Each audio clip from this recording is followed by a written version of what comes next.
Okay, come on in.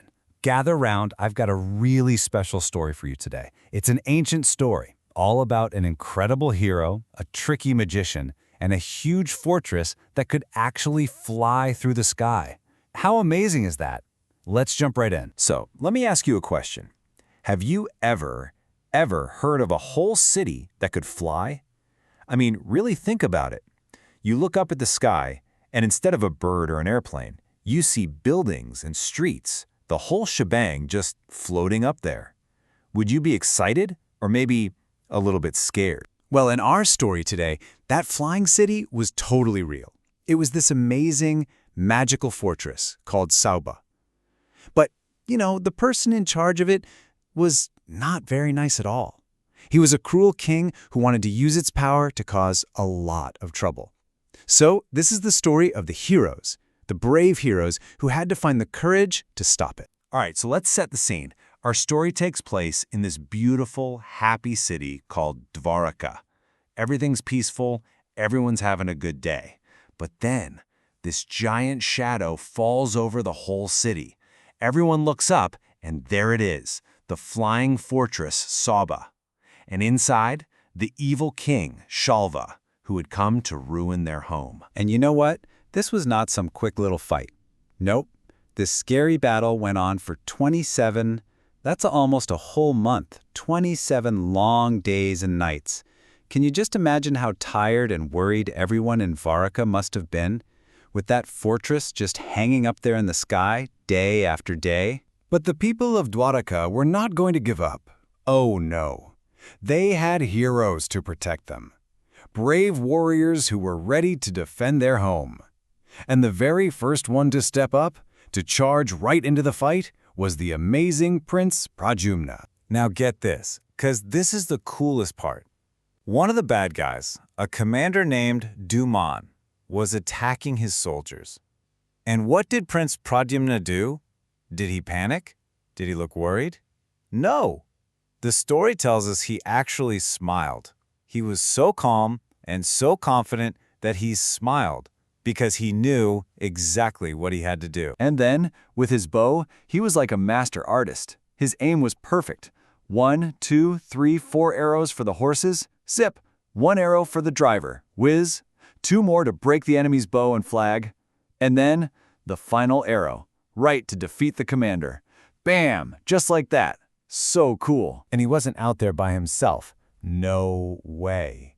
Other heroes like Gaida, Satyaki, and Samba were right there with him, fighting just as hard. It just goes to show you, when things get really tough, it's so important to have your friends, your team, right there by your side. Okay, so the battle is fierce, the heroes are fighting, and then the greatest hero of our story arrives, Krishna himself. He's been away on a long trip, and he comes back to find his city under attack. And that evil king, Shalva, well, he's also a powerful magician. And when he sees Krishna, he comes up with a really, really nasty trick. So Shalva starts shouting all these mean things at Krishna. You're a fool, I'm going to defeat you. All this big talk, trying to sound tough and scary. But we know something, don't we? Real heroes don't need to shout about how great they are. Their actions do all the talking. And Krishna basically says just that. He's super calm, and he tells Shalva that all his angry words are just empty noise. Your actions, what you do, that's what shows who you really are. You can totally see the difference, can't you? One's all mean words, and the other is all heart. So they're about to fight, and then, poof, Shalva just disappears, vanishes. And right where he was standing, another man appears. But this man is crying, just sobbing. He looks so sad, like something awful has happened. And he has terrible news for Krishna. The messenger cries out, "Shalva has captured your father, Vasudeva." Oh no! You see, this was the trick. Shalva knew how much Krishna loved his dad. He wanted to use that powerful love to hurt Krishna, to try and break his heart and make him feel weak. And when Krishna heard this, for a moment he looked sad. He was worried about his dad. But listen, this is the most important part of the whole story. He wasn't sad because he was weak. He was sad because he loved his father so much. That deep feeling of love, That's a hero's real superpower. So, let's pull back the curtain and see what was really going on. It was all a trick, a magic trick. Shalva, the magician, made a fake picture appear in front of Krishna just to fool him. It was like watching a movie, but a really mean one. The truth? Krishna's ad was totally safe. He was never in danger at all. So that makes you wonder, doesn't it? If it was just a trick. Was Krishna, who is so wise, really fooled? Did he actually fall for it? Well, the answer is no, not really.